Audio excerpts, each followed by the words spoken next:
Today, I'm bringing to you not one, not two, but 3 DIYs using those rustic farmhouse animals that Dollar Tree is carrying. They are a galvanized farm animal by Crafter's Square that I'm kind of obsessed with right now. Boy, am I feeling the inspiration, and I can't wait to show you what I've come up with using them, these 3 DIYs. So I'm gonna quit my gabbing.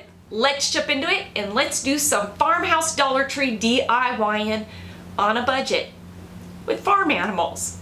Doesn't get any more farmhouse than that. Let's get to it.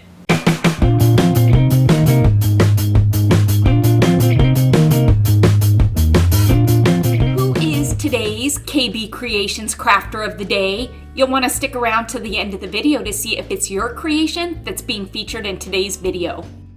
Diving on into this DIY, I'm going to start off with one of each of these farmhouse animals. That would be the pig, the cow, and the rooster. On the back side, you see me putting some masking tape over those pesky holes, because if you try to fill those holes in with spackling, it isn't going to stay because of the galvanized metal. So if you just put some tape on the back there, it's going to disguise it when I go to paint it. Some of you might be saying, how is that so? There's an indentation. Well, there's a trick to painting the galvanized pieces from Dollar Tree, and well, that trick is using one of Dollar Tree's sponge dabbers. By using a sponge dabber, you're gonna get a thick, even coat on the first coat, and because it's gonna be textured, your coating of paint, it's going to fill in those holes, it's gonna disguise them, and nobody's gonna be none the wiser that they were there. For the pig and the cow, I'm going with some of Waverly's cashew for these farm animals, these rustic farmhouse farm animals.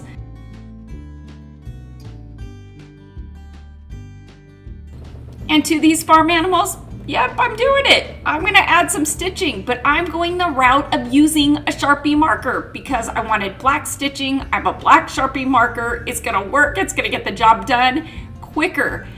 You all have heard me say it so many times before. If stitching isn't for you, you can simply leave it off. You could distress these farm animals if you want, but trust me, you're gonna wanna add the stitching because it adds so much character and personality to this DIY. I cannot wait for you to see the outcome of this. So to the cow and to the pig, I changed my mind. I'm not gonna go with black stitching. I'm gonna go with a rustic red that I mixed up using some of Waverly's crimson and a bit of that Hello Hobby brown. You've seen me do that before. I like to mute out my colors, darken them up, rustic them up, and that's what this red is. Because I don't have a rustic red Sharpie, well, I'm gonna have to go the paintbrush route. The rooster got a good coating using some of Waverly's ink, and the stitching on this sweet rooster is in the color of cashew, and that color also is by Waverly, one of my favorites. There is so much more to this DIY, so stick with me because you're gonna love it. You're gonna need 3 tag wall decor plaques. Because 4th of July just passed, that's why I have these. It's fall, I've seen some at Dollar Tree now. These have aluminum stars on them, so I am going to remove them and put these in my stash because they're a great embellishment. My word, could these holes be any bigger? My goodness. Well, thank goodness for some spackling, but because these holes are so big, I did fill them at night, gave them the night to dry.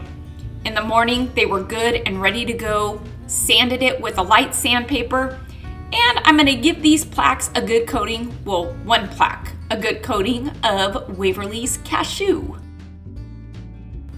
I wanna give this plaque an aged, weathered, distressed look, and to do that, I'm gonna use the dry brush stroke of just putting a minimal amount of paint on my brush and just kind of making these longer strokes. You're not looking for even coverage.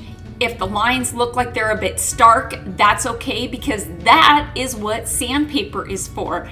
This is an easy way to give a piece a good weathered look.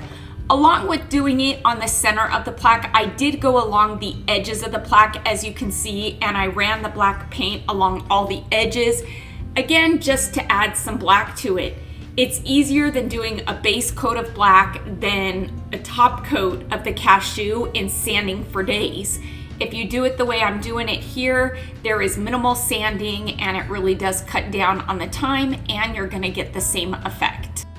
And to the second plaque, I went with that infamous red of mine that I make using some of Waverly's Crimson and a bit of Hello Hobby's dark brown. To the top, I did the dry brushstroke using Waverly's Cashew, and I did go along the edges of this plaque with the cashew as well. And to this last plaque, I went with the notorious black but not white, going with the cashew colors because I feel like that screams farmhouse. I'm not showing it here, but I did go along the edges with the cashew too, just to kind of outline those edges.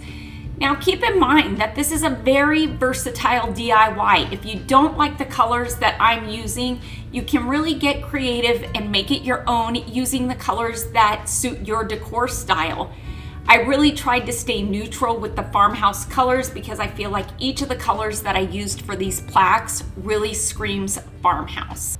I'm laughing at myself because this here, again, is an example of me doing the voiceover before I look at the clips ahead. I am showing you here just how easily you can add some color to the edges of the plaque using a sponge dabber and just running along those edges.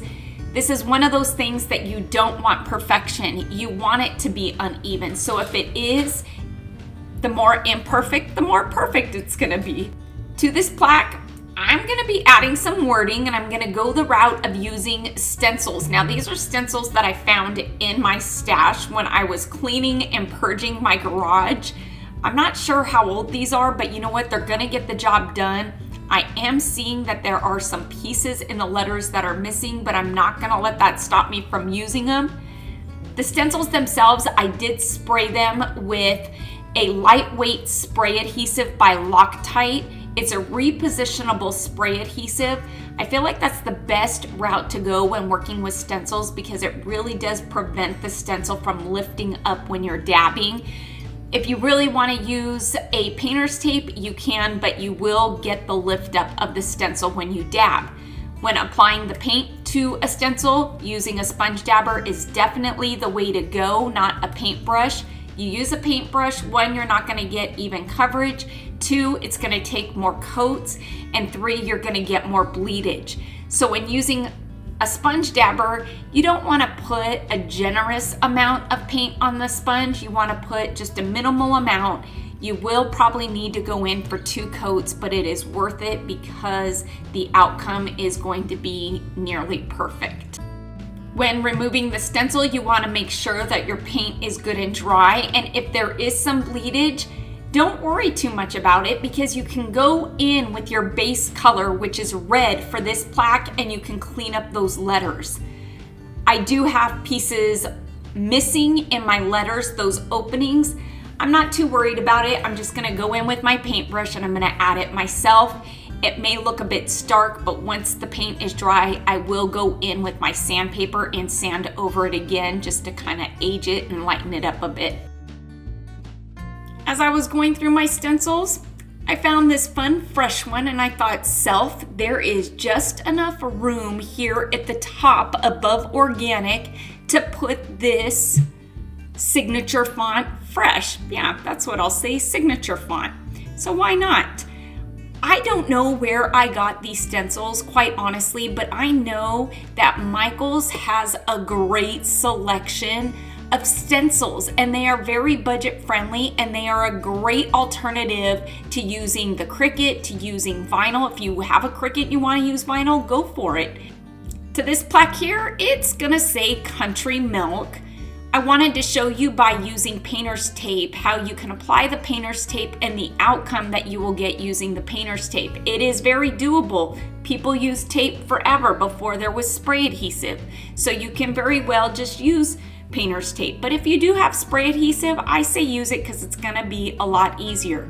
You can see here that I took a stick and I'm holding down some of the center of the letters that are actually going to lift as I dab. And so that is the downfall to using tape. That would be the only downfall. But if you've got a popsicle stick or a skewer like I'm using, you can do just what I'm doing here. Hold those pieces down and dab away. And yes, you're gonna get a great outcome as well. Grr, really, Kelly? Spoiler alert! Yes, you see where the farm animals are going on the tags. I did this ahead of time because I wasn't sure if I was gonna have the right spacing for the wording that I wanted to add with the stencils that I found in my stash. Once I knew I did, I was good to go. And so then I went ahead and painted my animals. To this one, because it's a cow, it's gonna say country milk. But since I have that fresh stencil, I decided to say fresh country milk, because why not? And to this last one, because it's the rooster, what else would I put? Farm fresh eggs is what this plaque is gonna say. Now, when putting the farm animals on each of these plaques, I didn't just want to set the farm animal itself right there on the plaque because I feel like that is boring. So taking some of these brown Jenga blocks that have been in my stash that I'm probably never going to use, these are perfect to adhere to the back of these farm animals, which then in turn is going to elevate it up off of the plaque, which is going to add dimension and personality to this DIY and is going to take it to a whole new level. Let's take a look at these pictures and look at how amazing these plaques look. Why would I do one of these DIYs when I could do 3 using each of these amazing farm animals? This is most definitely a DIY that I am keeping, and it is going up in my newly redecorated farmhouse kitchen because this is going to go perfectly in my kitchen. I did take and add some of Dollar Tree's decorative nautical rope to the top to finish it off and to act as a hanger as well. This is such a fun, easy, budget-friendly DIY, would make for a great gift to give this holiday season or just a great wall decor piece. Who is today's KB Creations Crafter of the Day? It's going out to Teresa Avery Johnson, who is bringing to us her recreation of my DIY family birthday calendar. Teresa, I am absolutely loving your spin and twist as far as the birthday tags. I gotta tell ya, I think I'm gonna redo mine and copy yours because I love those chalkboard tags. Thank you, Teresa, so much for sharing your recreation with us today. I may be a little bit obsessed with how these 3 pieces turned out. I am loving those farmhouse animals. Like I said, I'm feeling the inspiration, and I may be bringing to you another DIY that actually came to me when I was doing this one. I am loving the quality in the items that Crafter Square is now putting out for us crafters. A piece like this doesn't look like it was something that was made using Dollar Tree items. It looks like a high-end piece that you would probably find at Michael's, Hobby Lobby, Joann's, any of those decor stores, and I absolutely love that it was a piece that I made with a bit of DIYing. I hope you all enjoyed today's farmhouse DIYs. Please make sure to give this video a big thumbs up. And let's get this video to 5,000 likes. Because like I always say, each and every one of your thumbs up and those comments that you do leave down below, well, they really do help my channel to grow, and it may help YouTube to notice me just a bit more. Until next time, everybody, I hope you have a fantastic day. Happy crafting on a budget. Stay happy, stay safe, stay healthy, but most of all, stay positive, please, because I am. Bye for now, everybody.